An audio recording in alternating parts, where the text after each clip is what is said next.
Good afternoon, everyone, and thank you for joining us at this press briefing. Sorry for the slight delay. This briefing is on the situation in the occupied Palestinian Territory by special procedures mandate holders. We'll have 4 special rapporteurs briefing today, so let me introduce them all quickly and so we can get started. On the podium today we have Francesca Albanese, Special Rapporteur on the human rights situation in the Palestinian Territory occupied since 1967. Next to Ms. Albanese on the podium is Ms. Irene Khan, the Special Rapporteur on freedom of opinion and expression. And online with us today is Mary Lawlor, who is the Special Rapporteur on human rights defenders. And last but certainly not least is Mr. George Katrougalos, the independent expert on international order. Each of the speakers today will have brief opening remarks, and then they'll take your questions. We will begin with opening remarks by Ms. Albanese. Special Rapporteur, you have the floor. Thank you all, and good afternoon. It's a painful honor to be here at such a critical moment for Gaza and for the Palestinians as a whole. 710. This is the number of days of absolute horror that the people in Gaza have endured. 65,000 is the number of Palestinians ascertained killed, including of which 75% are women and children. In fact, we shall start thinking of 680,000 because this is the number that some scholars and scientists claim being the real death toll in Gaza, and it would be hard to be able to prove or disprove this number, especially if investigators and others remained banned from entering the occupied Palestinian territory, and particularly the Gaza Strip. But if this number is confirmed, 380,000 of these are infants under 5. 1,581, this is the number of health workers killed in Gaza.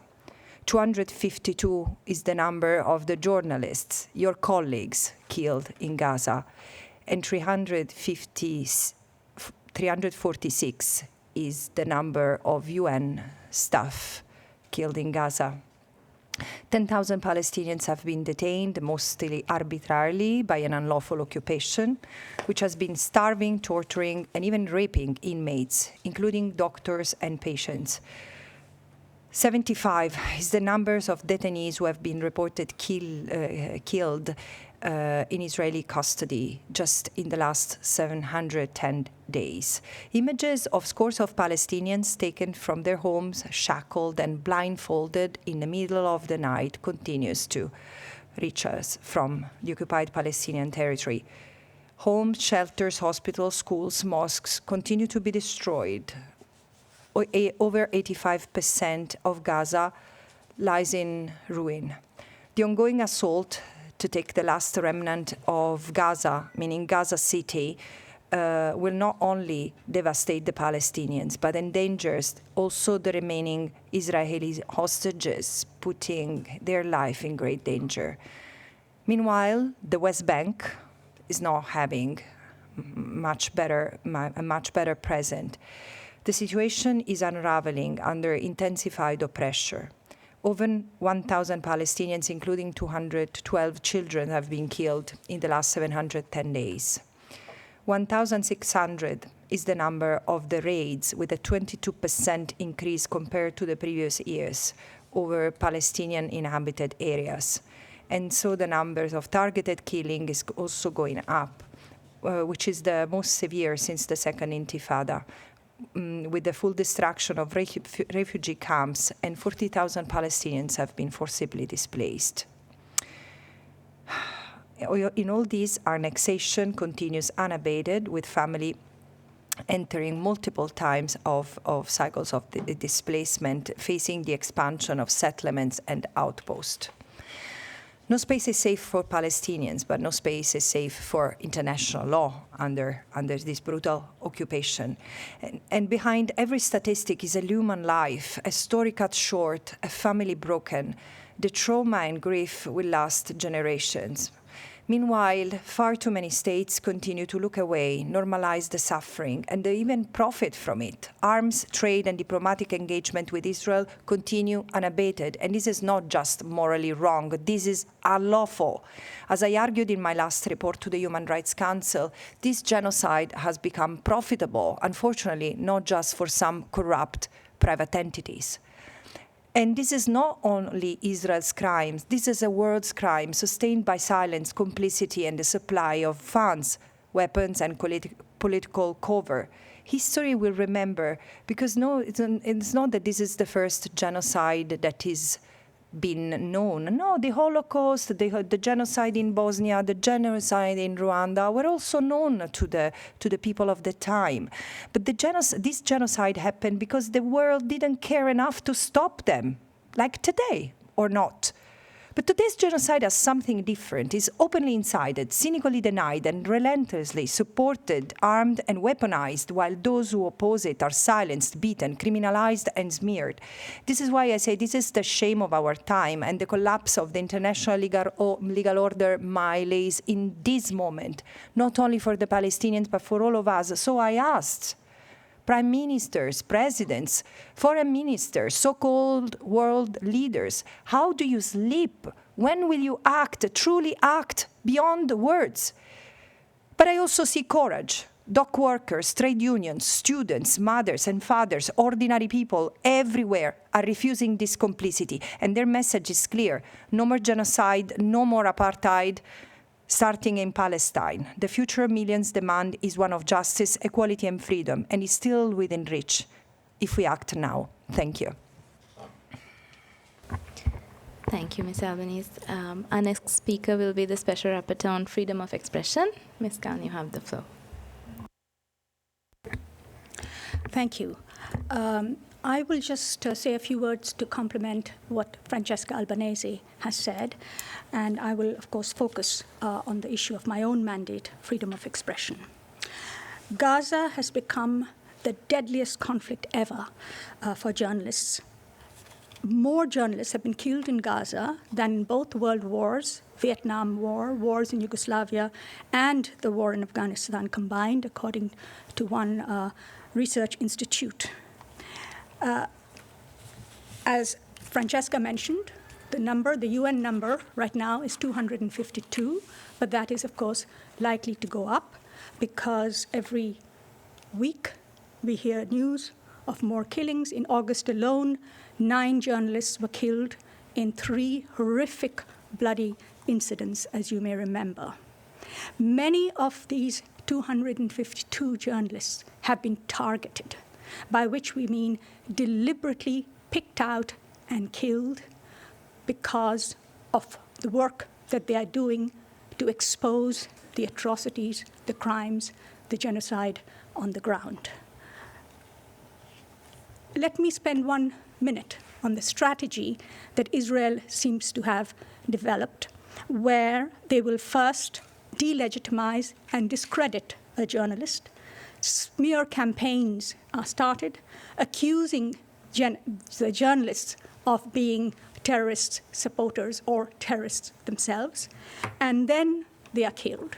So it is not just killing journalists, but the attempt is being very clearly made here to kill the story, because journalists, local journalists in Gaza today, are carrying the brunt of that killing spree, because they are the only ones who are there. Gaza, what is happening in Gaza is extremely unusual in that I cannot recall another situation where a member state of the United Nations has denied access to independent international media for a conflict, for atrocities, for the unfolding of genocide, and now genocide actually happening over almost 3 years at this stage. We have not seen in any other country a situation like that happening, where international media are being denied independent access.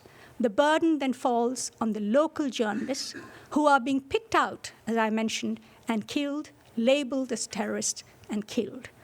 Journalism is not terrorism. Journalism is not a crime. journalists are civilians under international humanitarian law and therefore protected like other civilians.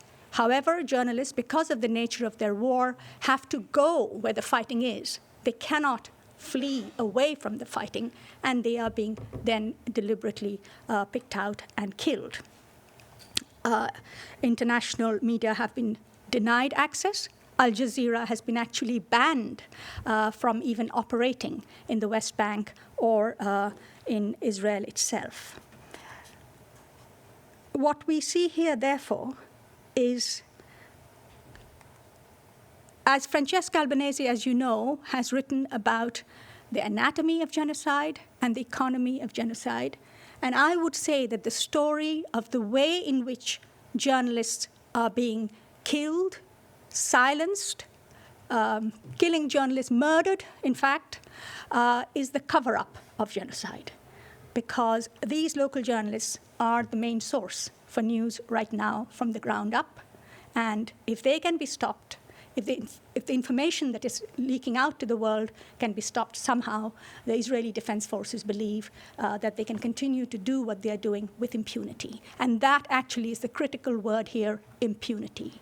Israel has never been held accountable. Israel has never allowed independent investigation of a single killing of a journalist ever in the Palestinian occupied territories. We have cases going back 20 years that have not ever been investigated internationally. And that, of course, has created this environment of permissibility in which the Israeli Defense Forces can do what they want to destroy those who are daring to expose the truth on the ground. And that, to me, is a big tragedy, certainly for the journalists themselves, certainly for the genocide in Gaza, but I think for media freedom around the world. A terrible precedent here is being made. And those countries that champion media freedom, those who speak about independent media, I hold them responsible at this stage. They must bring pressure to bear on Israel to allow independent investigation of the killings, to allow international access to international independent media. The very presence of international independent media will give some degree of protection to local journalists who are out there working alone. And of course, to stop the killing itself. Without journalists, we know that this story will never be complete. The information will be very difficult to get. Already, local journalists are suffering the same conditions like the rest of the population, looking for food, water, shelter. They've had family members killed, and yet they continue. Many of them continue very bravely to report. But how long can that can go on happening? In fact, in my last press release, the title was, "States Must Stop Israel Before All Journalists in Gaza Are Silenced." And that is what I fear. I hope very much that you will speak up for those in your own community, journalists in your own professional community. Speak up loud and clear that this must come to an end and Israel must be held accountable. Thank you. Thank you, Ms. Khan. Moving to our speakers online, we'll now hear from Mary Lawlor, the Special Rapporteur on Human Rights Defenders. Ms. Lawlor, please go ahead. Thank you very much, everybody, for having me here. I would like to focus my remarks on a hearing that I had with 10 human rights defenders from different organizations who are still working in Gaza. I had the hearing about 10 days ago. I'd like to focus on what they bring their voices, in fact, on what they said about daily life, about the risks that they're facing, about the funding situation and what they are calling for. So first on the daily life, they're like everybody else. They're in the same catastrophic situation. They have no homes and they have no offices. And they've always worked. Even when I was in Gaza, you could see they worked under tremendous pressure. But the situation has worsened incredibly. And they've been displaced, as we all know, by the IDF over and over again. One woman said she had already moved 5 times, starting with her children every time again. And another woman, human rights defender, said she had been displaced 7 times. And she said, and I quote her, "I myself have been displaced 7 times. Each time I was forced to begin from scratch. My home was demolished. I lacked the basic needs for living. I borrowed all the clothes on my back from my sisters and others, and these are all I have." And they are living in tents and working in tents. And their day, they say, begins by the search for food and water for themselves and for their families. But there's no guarantee that they will find anything. And one of the women human rights defenders on the call, on the online meeting, said that she had had no water that day because there was no water and it was already midday in Gaza. Another woman said, you know, she sets off in the morning and she's so afraid that anything could happen when she's looking for supplies and she won't come back because they have no protection and she could be killed. And she says, you know, I see my child and my child should be going to school. My child should be playing football. Instead, he's hanging around dead bodies. They are very near the killing of, as Irene was talking about, the killing of journalists, and I regard journalists and medical doctors and health workers as human rights defenders in Gaza. One of them was in the tent where Anas al-Sharif, the journalist, was killed by Israel on the morning of his killing. And their work is tiring and cumbersome and very risky. In order for a lawyer or a researcher to get from point to B, they have to find a donkey if they're lucky, or else walk for hours with Israeli planes and drones overhead, they said. And they are all doing their work hungry or starving. Like everyone else, you can't get food because it isn't there. Instead, there is hunger and malnutrition, and the effects are mental as well as physical. One woman defender told me she no longer recognizes herself in the mirror. She has lost so much weight.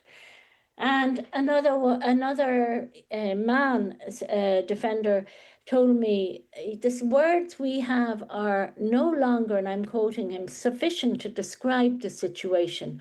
Once people have lived through hunger and starvation, after you, your children, and your wife have lived through them, they have a real taste after you have struggled to secure even the basic needs for your loved ones."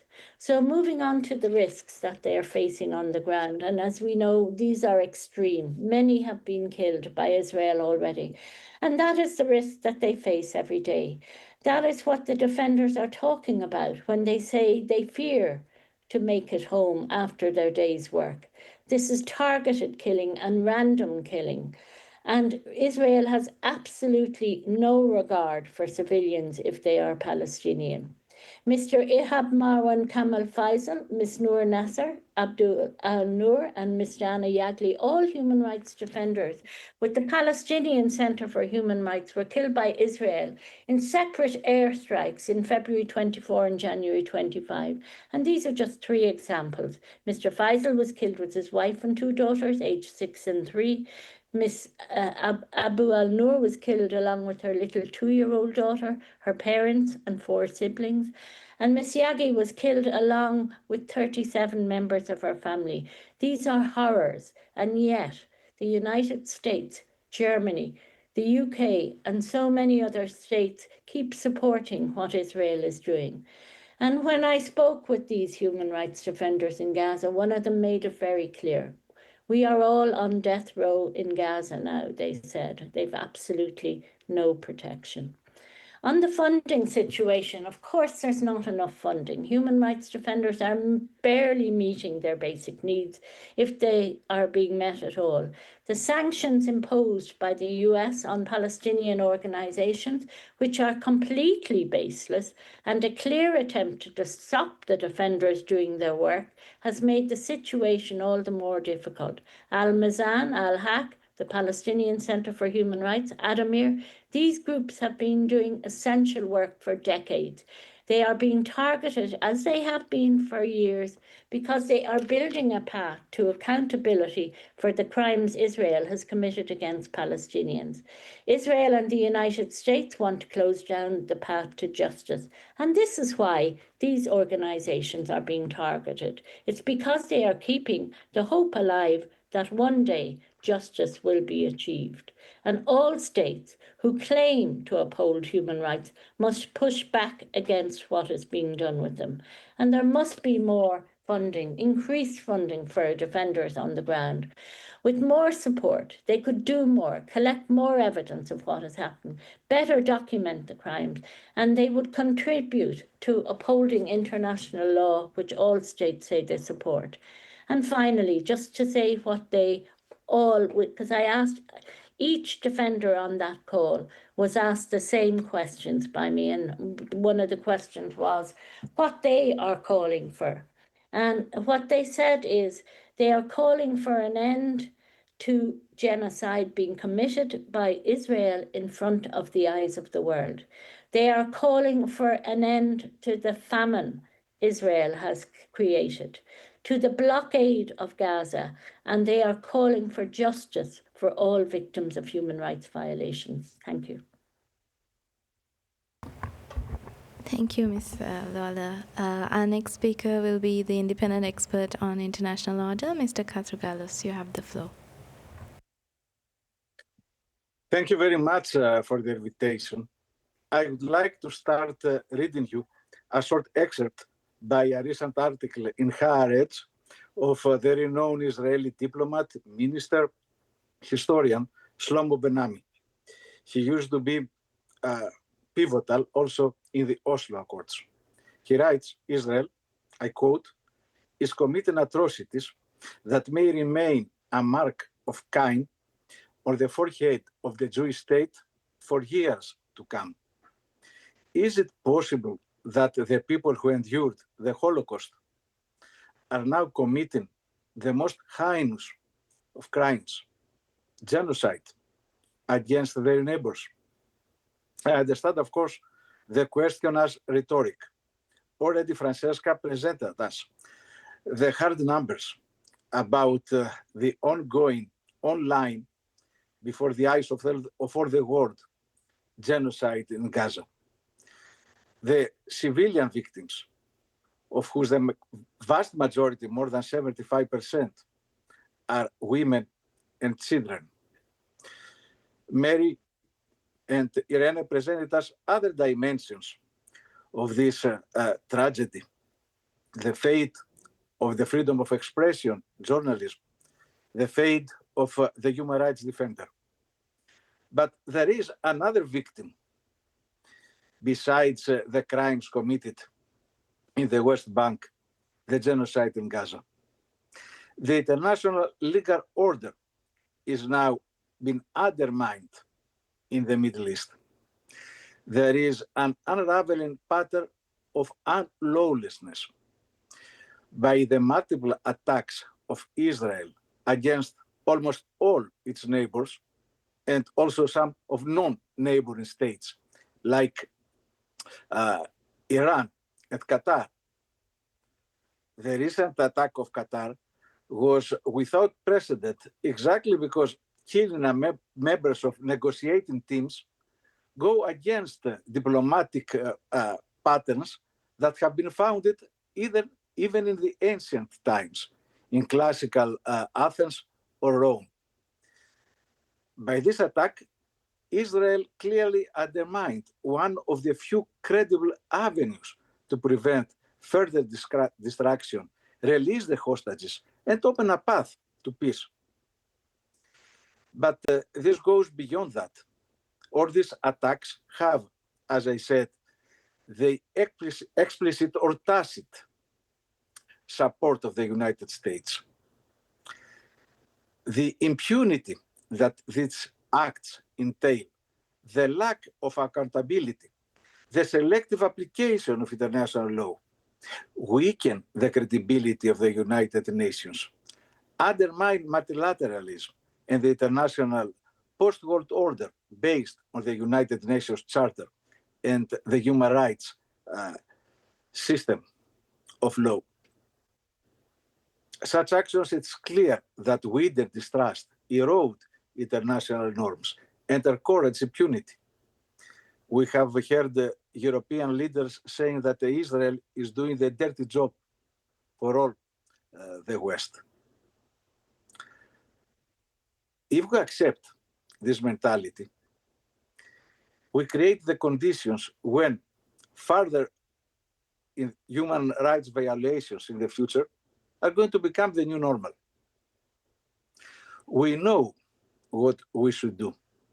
We have the opinion of the International Court of Justice and the related resolution of the General Assembly. These constitute now norms of international law that must be implemented with a first evident stop of selling any kind of arms to Israel, immediate ceasefire, the aid to reach without any hindrance all of Gaza population. And it should be clear that in the future, only Palestinians should rule and administrate Gaza. A Gaza resort without its citizens, it's a dystopian nightmare. And of course, this must be only the first step towards a full sovereign Palestinian state. It is clear that we cannot have peace without justice. And now it is on us, the whole humanity, not just to follow passively in our screens the genocide, but put a stop to it. Thank you. Thank you, Mr. Katrougalos. The experts will now take questions. Please state your name and organization before asking. And since we have 4 speakers, I'll also ask you to please indicate to which expert your question is directed. Okay. Yes. Thank you very much to everybody for this briefing. Olivia Lepoidevin from Reuters. I have 2 questions, if I may, for Ms. Albanese. I just want to understand, just firstly, what brings you to Geneva, and if you've met with anybody in particular today during your time here. I also noted on your travel schedule that you won't be at the UN General Assembly, and I just wanted to clarify if that was related to sanctions placed against you by the US administration. And just secondly, you're mentioning there about your concerns about Gaza City.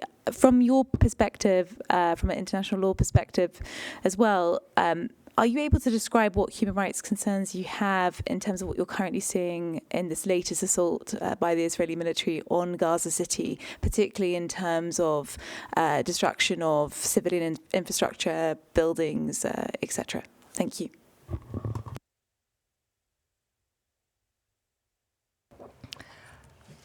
It's interesting that the first question you asked me is about my travel schedule, which I'm not going to share. It's true that it's an exceptional visit because I don't often come to Geneva. But as I was coming, I found the time to meet with you all to be asked questions about the situation in Gaza. Concerning the attack on Gaza City, let me first put it in perspective, because I often hear the explanation that Israel is now going to take control of Gaza City. This is what remains, because the majority of the territory is already under Israeli control, direct or indirect, in the sense that there are areas that have been leveled to the ground. There are areas that are started to being built by the army for now. What does it mean, this attack? It means full destruction. it's happening already. It's not that this is a future and uncertain event. It's happening. Israel is bombing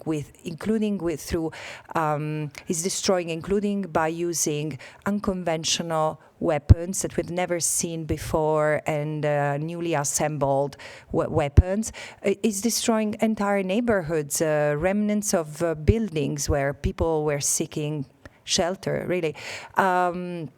It's trying to forcibly evacuate the 800,000 Palestinians who were seeking refuge there. But the question is, why? Why? Because this is the last piece of Gaza that needs to be rendered unlivable before advancing the ethnic cleansing of that piece of land. And then probably they will move to the West Bank. And the important thing is that this is unlawful, because the only legal thing that Israel can do in the occupied Palestinian territory is to move out. Dismantling the settlements, withdrawing the troops, and stopping exploiting Palestinian resources are the 3 of the 5 things that the International Court of Justice has asked Israel to do in the advisory opinion, together with paying reparations for all the harm and damage caused to the Palestinians by Israel and facilitating the return of those displaced. And this should be the perimeter of the political discussions the member states have to start with, before or in line with also talking about the crimes that Israel is being committing.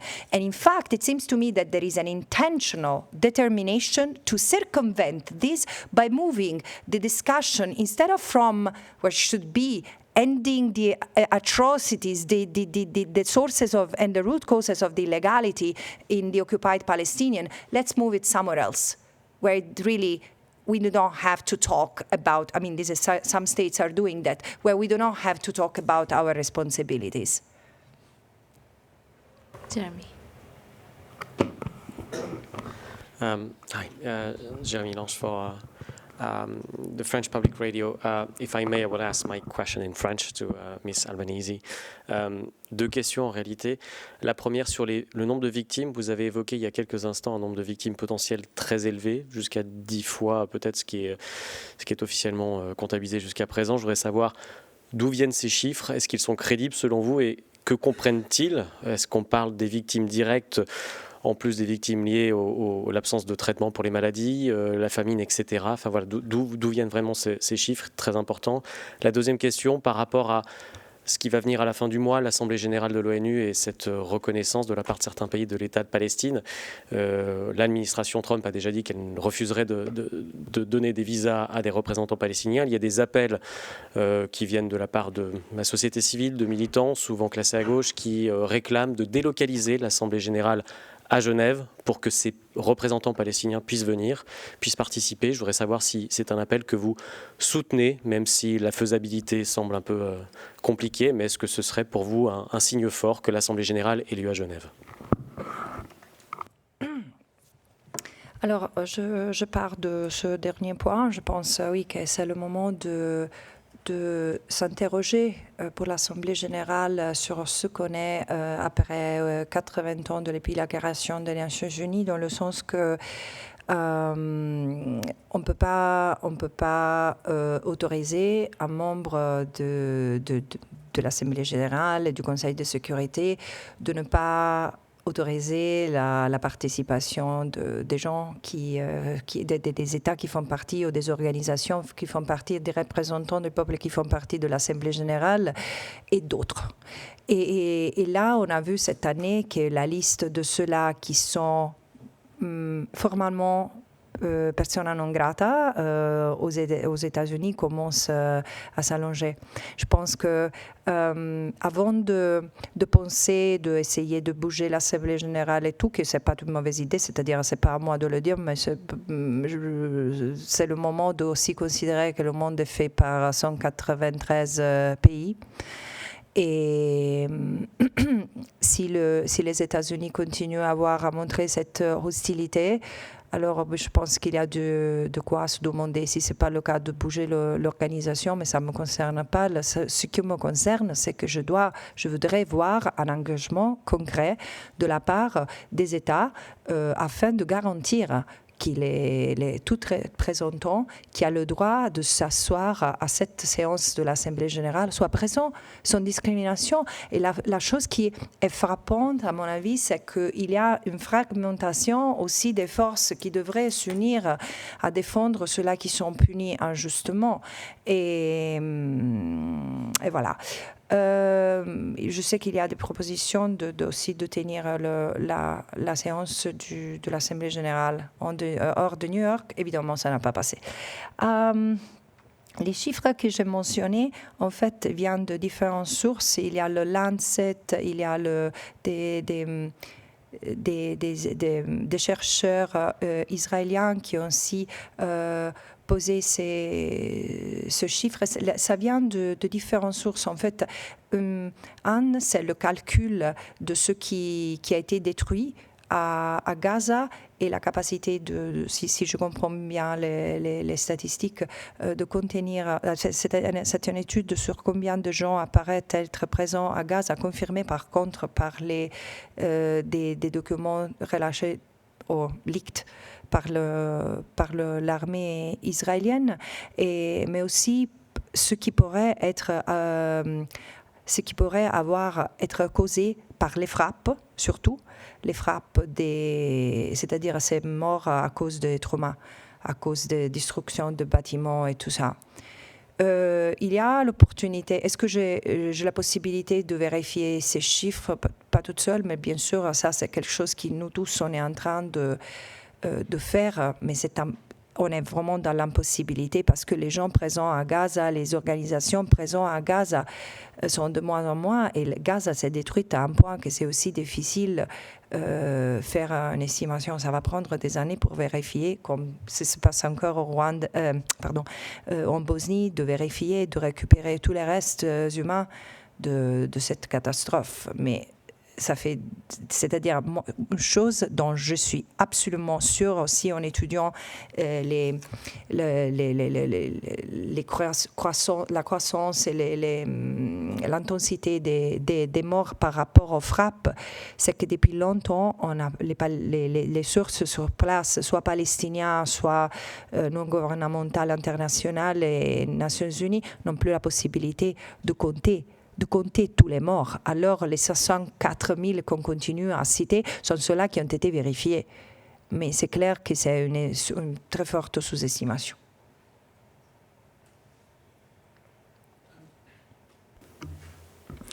My name is Mohamed Al-Fanich. I'm from Alga TV. So, first of all, thank you for your statement.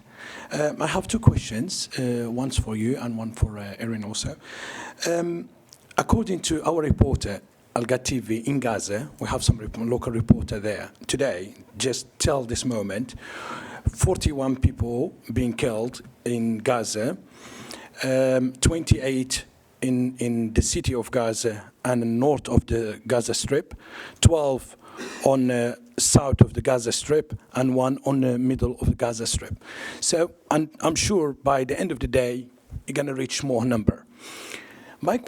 You mentioned a lot in your report, and it was clearly mentioned what's happening in Gaza. But what do you think it should be done? I came from London, and we see daily basis British government said they need ceasefire immediately. European Union also, United Nations. And they're asking Israel to do the ceasefire. Israel is not responding. So it's any other tools. We can make ceasefire, according to your experience or your own opinion. And my question to Irene, you said the journalism is being scared and the story being killed before even the journalism start. And we know the situation as journalists, when you're working in that kind of field, how you can make the statement, how you can be, either you look after yourself or you tell the truth. And what we can do, or what you can do to protect the journalists in Gaza. Thank you.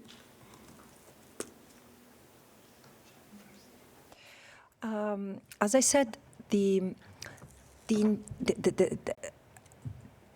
international law is of extreme clarity when it comes to the situation in the occupied Palestinian territory. I really don't know what else can be said? Because I don't think that member states do not understand. They just don't want to do what we are all, the human rights community, reminding them they should be doing, because there is an obligation not to aid and assist, not to aid and assist in any possible ways a state which is committing international wrongdoing.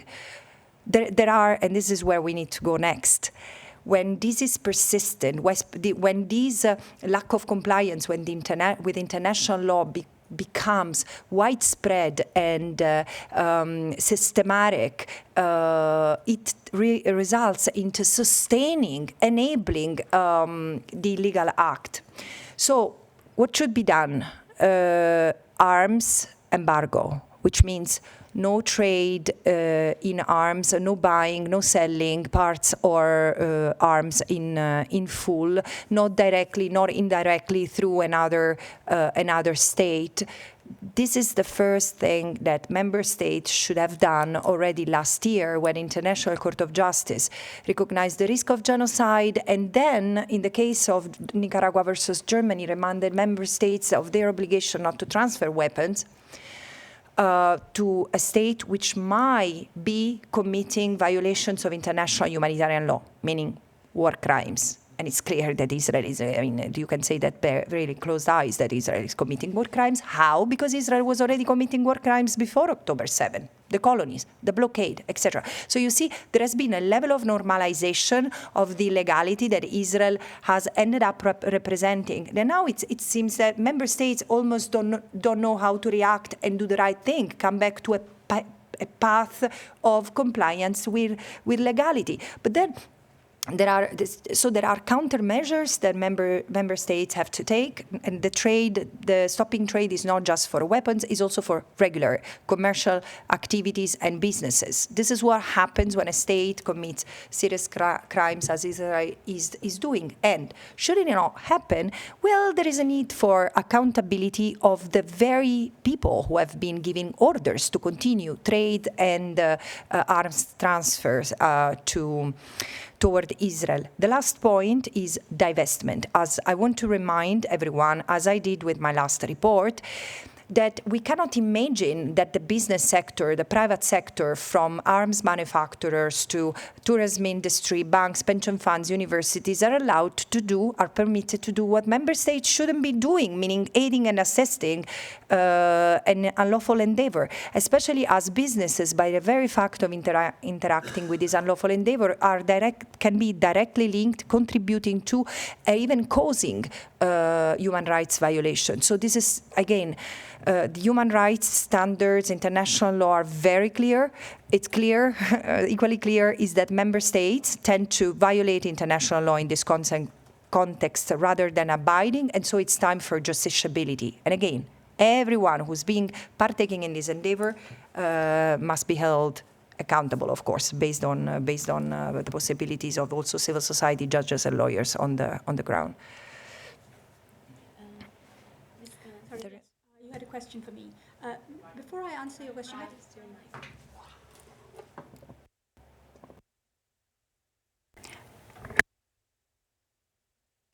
let me. Oh, yeah, I think it's all right now. Yes, all right. Yes, I wanted to say that what is the really scary thing about what is happening to journalists in Gaza now is that the killing of journalists is following the pattern of the military strategy of the Israeli Defense Forces. If you look at August, you will see that the killing of Anes al-Sharif took place just as the Israeli army was preparing to invade or re-invade Gaza City. And therefore they killed the team that was there, the journalist team there. So you will see more and more journalists being killed first, and then the army moves in. That is what is happening. Now that is totally against anything that has ever been written in international humanitarian law about the protection of media in war times. Destruction of the equipment, killing of journalists. Now, this is premeditated killing of journalists. In a non-war situation, it would be plain murder. In a war situation, it is actually a war crime. What can be done about it? I think Francesca has already mentioned about sanctions that member states can put on Israel for committing or as a deterrent against war crimes, arms embargo being an obvious one. But I think international community, member states, the media, champions of media freedom, need to put the safety of journalists in Gaza much, much higher on their agenda than they are doing now. You said you come from London. Keir Starmer met with the president of Israel, I believe, earlier this week. Did he talk about the killing of journalists? Did he raise that with the president of Israel in terms of accountability, independent investigations? Did he demand that the BBC and other independent media, international media outlets be allowed into Gaza? Those are the issues that need to be put very high on the political agenda, and then economic and other means have to be used to put pressure on Israel to allow independent investigations and to give instructions to its military not to target journalists. These are not journalists that are just coming into the way of the shelling. These are deliberate killing of journalists in order to clear the path, stop the news, distort the news, and that has to end.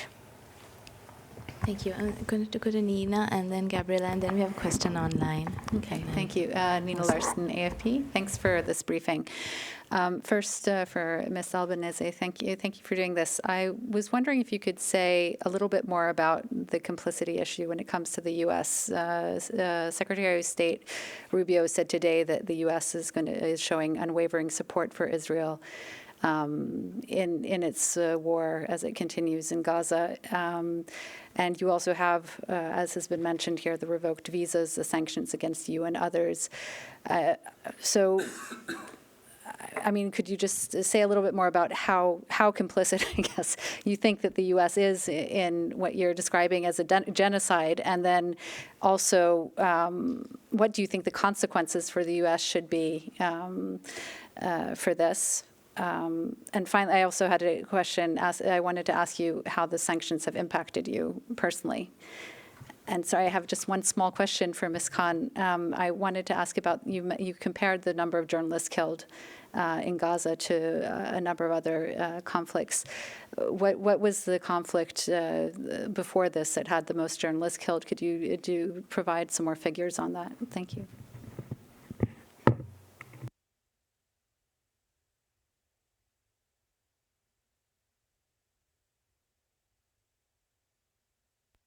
Okay. So I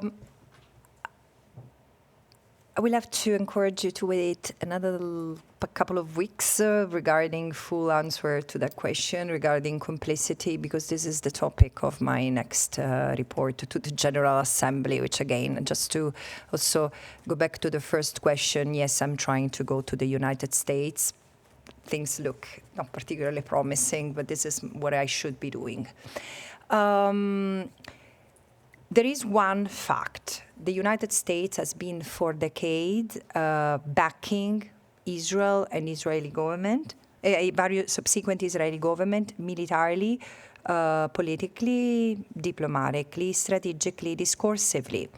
And however, and this is also true for the previous administration, however, with the current administration, things have passed the Rubicon. In a sense, we are really in uncharted territory, in the sense that while the military and financial support is not new, what I find somewhat having passed a breaking point is the political cover for Israel, because there is also with the attacks in the region that target also a number of states that have been seen like considered allies of the United States. There is a possible acceptance that the alliance with Israel is worth the erosion of other ties. There is a risk in this. I mean, I don't understand why people don't see the danger, the extreme danger of what is happening right now. But going back to Palestine, what I find what I find extremely, extremely concerning is the incitement, what has changed at the discursive level. Because since February, I said when the Trump administration, when President Trump evoked the image of the Gaza Riviera and hinting the Palestinians should leave, I would say this is the first time that U.S. endorses publicly, making it become a part of the U.S. foreign policy, the forced displacement of the Palestinians. In the sense, clearly they didn't oppose it, but at the same time, they never endorsed it to the point that it became U.S. policy, and this has become more evident, and I think it's wrong. It's wrong. It's legally wrong, morally wrong, and dangerous. The sanctions are unacceptable. The sanctions against me, of course, I am the first U.S. person to be sanctioned, and this must be removed. I mean, I urge the United Nations, like the Secretary General, the members of the General Assembly, don't let this become a precedent, because it's not going to be limited to me as it always happened. It's extremely serious because it violates in one stroke of a pen the UN Charter, the UN Convention on Privileges and Immunities, but it's totally retaliatory, and it doesn't only affect me. I keep on saying I have members of my own family, including my daughter, who are directly affected by these, and it's incredible the financial hurdle that this is causing to my family. Why do I have to pay with my own life for what? For having done my job?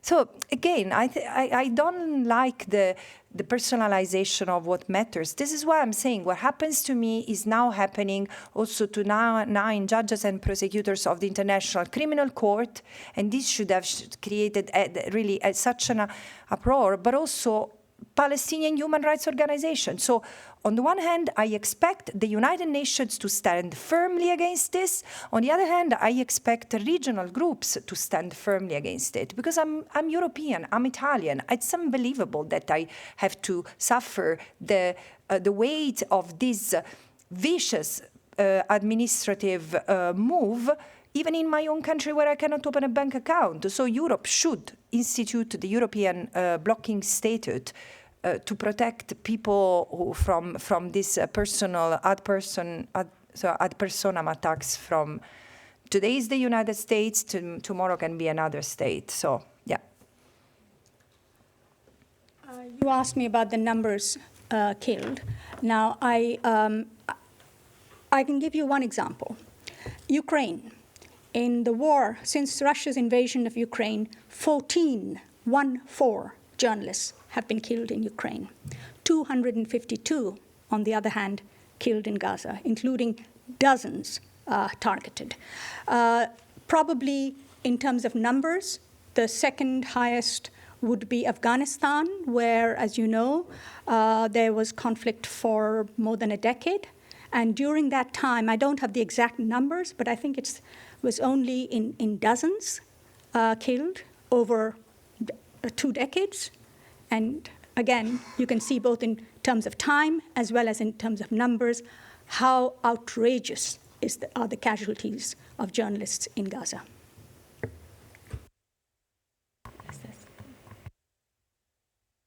Gabriela, and then Musa, and then Thank you. Thank you very much. Have some questions. Gabriela Sotomayor, Mexico Proceso. Do you think that Mr. Netanyahu cares about the hostages? Because we were here talking with the mothers of some of them, and they say that they feel abandoned by Mr. Netanyahu in the case of the hostages. That is my first question. Then, to Irene Khan, how is the situation of freedom of expression inside Israel, freedom of the press? Because I don't know if young people, women, do they know what Netanyahu is doing to the children in Gaza? I mean, do they know? And then my last question is on silence. That is complicit of what is happening. Is there a way to hold accountable a country that is not saying out loud what is happening and condemn it, like USA, for example? Is there a way to hold them accountable? And I think that's it.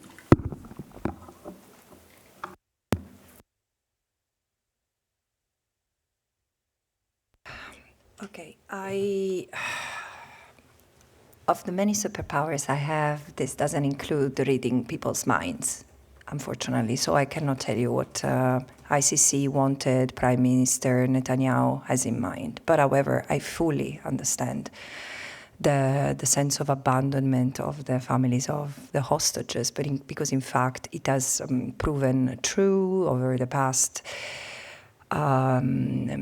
years that the hostages could be all brought home through negotiation, brought home alive, without suffering, without enduring the bombing and the starvation. And of course, what has befallen Gaza could not spare the hostages. The moment you curtail the access to all kind of living necessities, this is what happens. You undermine the possibility of survival of your own hostages. So it seems to me that they've been treated as political pawns in this horrible last 2 years. And when I invoke the end of this of the horror in Gaza, of course, or not in Gaza, in the occupied Palestinian territory, of course I have in mind the millions of Palestinians who are trapped in the Gaza ghetto, but also the dozens of hostages who still remain there. And then, of course, my thought also goes to the thousands of Palestinians who are held hostages by an unlawful occupation in the West Bank, from the West Bank and East Jerusalem. Another thing I wanted to say concerning what's happening right now, I have the feeling that we really struggle. I mean, there is a general tendency not to understand the totality of what's happened, the totality of the conduct, the totality of the crimes against the totality of the Palestinian people. And I thought to help both member states and others, including the media, get this overall sense with the report I presented to the General Assembly last year, Genocide as Colonial Erasure. There is a design that seems very much to have been pursued in the erasure of Palestinian life in Palestine. I understand that history requires time to be understood, but certain truths in this context are so stark that they demand recognition in the very moment they are told. And again, the very fact, I'm grateful to my colleague Irene Khan to share this important piece of analysis and say, we are looking at the geolocations of each killing of journalists, and we say that there is a pattern. But I've seen it myself with a few investigations of the death of killing of journalists that has happened. I mean, it seems to be either in anticipation to an attack, so there can be no documentation, or retaliatory, as it happened in the case of Fatima Hassouna. Fatima Hassouna was supposed to be at Cannes for the screening of her documentary, and she was killed the night her documentary was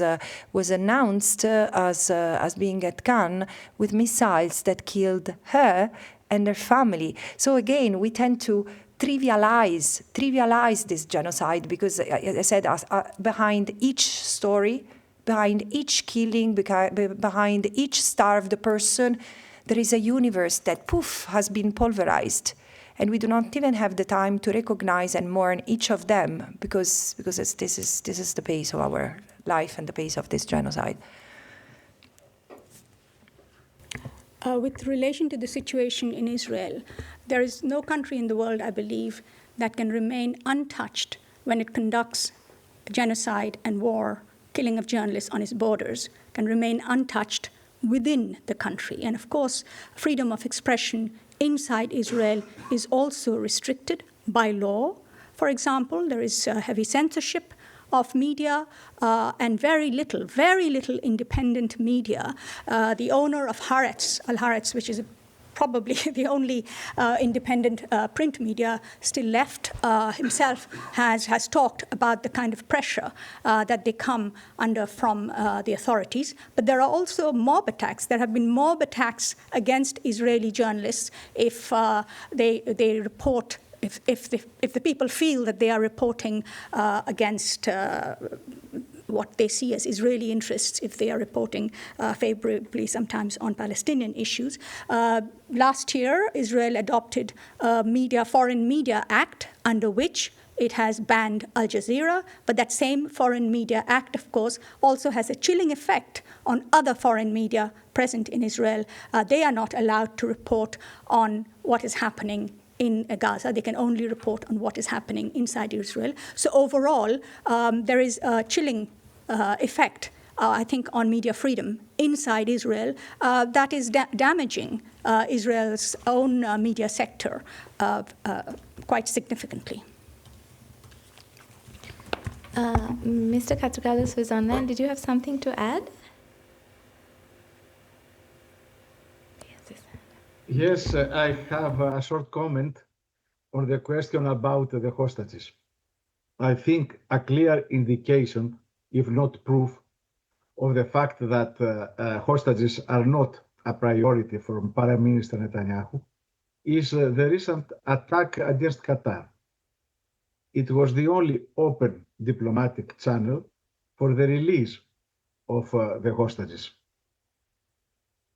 I understand that for this reason, understanding that the policies followed now by Israel are against even the long-term interests of this country, we see the appearance of a peace camp. Small now, but already including a former prime minister, several ministers, among them ministers of defense, former heads of Mossad and IDF.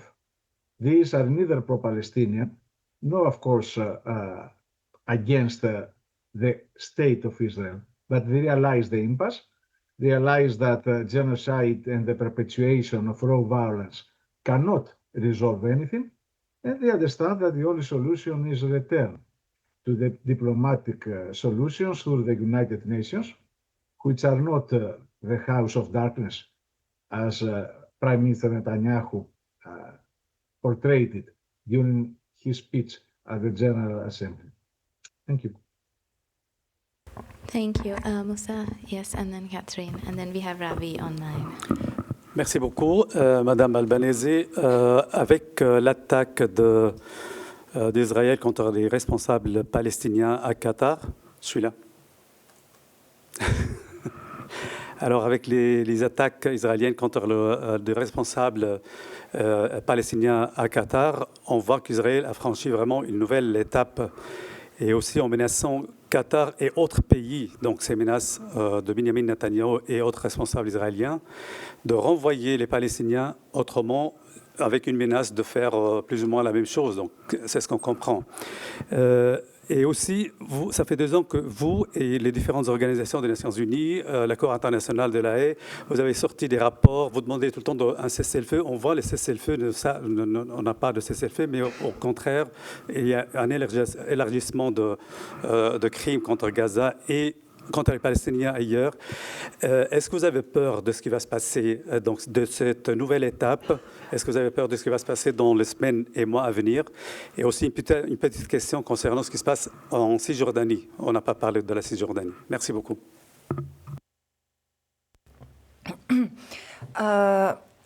No, I think I did mention what's happening in the West Bank, but the thing is that what's happening in Gaza is so overwhelming and shocking and not acted upon as it should that it tends to overtake the rest.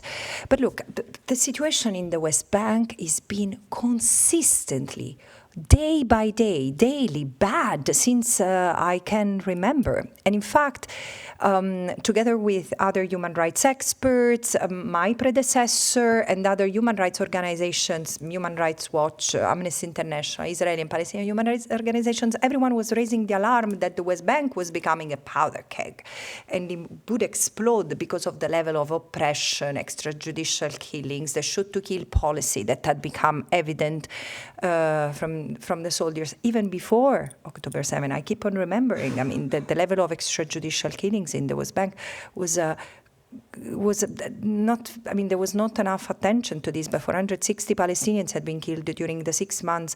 I had been a mandate holder before October 8, before October 2023. And there is one thing that the United Nations in particular should have given more attention to is the fact that this government coalition, as soon as it installed itself in February 2023, it signed an agreement for the annexation of the West Bank. Large swathes of the West Bank were immediately put under the control of the current finance minister of Israel.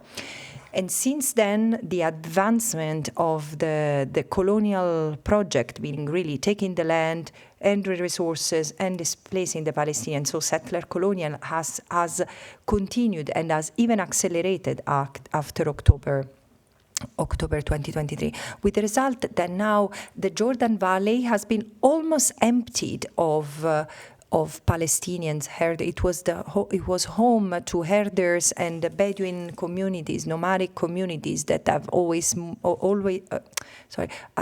almost entirely left the areas. Those who remain are at serious risk because there are ideological, violent, armed settlers attacking them on a daily basis. And there are only few organizations, which I'm not going to name in order to protect them. The majority, I mean, from a number point of view, there are dozens of Israelis, citizens going to the West Bank in sensitive areas, and some international organizations. But this is the only interposition presence between the soldiers, the settlers, and the Palestinians, who are at critical risk of forced displacement, of being killed, etc.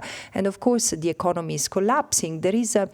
I do see, and this is why, and with this I will conclude, I do see that there is if we see the destruction of a people as such, through acts of killing, through acts of creation of conditions of life calculated to destroy, and infliction of severe bodily and mental harm, if we see the Palestinians as a whole, I do confirm what I said already 1 year ago, is that the genocide has already leaked out of the Gaza Strip.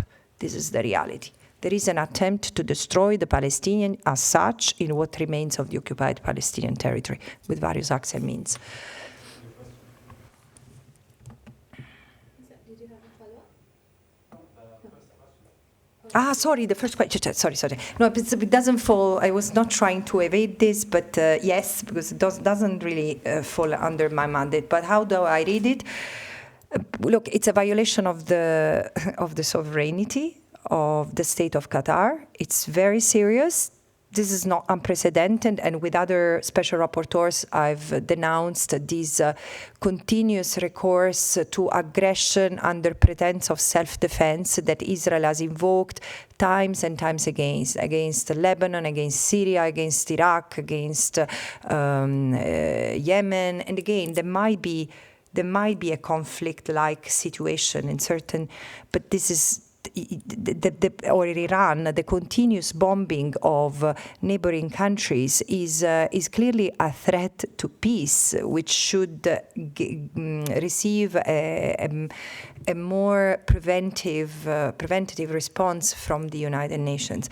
What I fear, and again, I defer this to better analysts than me, but what I fear is that also when I look at the maps that some Israeli leaders continue to portray of Greater Israel, I say, I just wonder, and this is something for you journalists, I wonder if Greater Israel is not to be understood, not merely as a territorial project defined by border expansion, but as a project of domination sustained by primarily US, but also other West-centered interests, in which every alternative socio-political force is neutralized. And when still Qatar doesn't follow this pattern, I still don't understand exactly what was the logic behind it, because Qatar was not just another state that could pose a threat. This was the state who was offering its good offices to facilitate discussion toward peace and toward the release of hostages, and so it looks such a self goal in a way that I really don't know. But I'm very scared by what's happening in the region. Thank you. We've run quite a bit over time, so if you have extra questions for the mandate holders, we're happy to pass them on. I'm just going to quickly go to somebody online who's been waiting a very long time. Ravi, you can ask your question. Yeah, thank you. I hope I'm audible.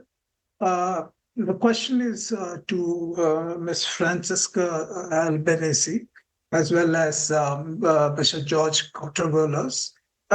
Ms. Albanese, your report reveals so many disturbing facts about what is exactly happening. Firstly, about the figures, recently Guardian put out a figure of 200,000 being killed. That was a report based on Israeli former IDF chief. Your figure right now suggests some 380 or 680. Of course, this is not an established figure. This is according to several academics or several analysts. Where do you put this figure? The second question is on the moral erosion of, responsibilities for countries which are signatories to the genocide treaty convention. I'm asking this question in the context of India. For example, India has been having fairly strong relations with Israel, to the extent that the Israeli finance minister recently visited New Delhi to sign a new bilateral free trade agreement. How would you characterize India's position on this? At one hand, it is a signatory to the Genocide Convention. At another hand, on the other side, seems to be violating the Genocide Convention. Is that your assessment as well? This question is to George Katrougalos. You talked of Shlomo Sand, a historian in the past I used to respect. But what did he exactly say? I could not really understand what you had said.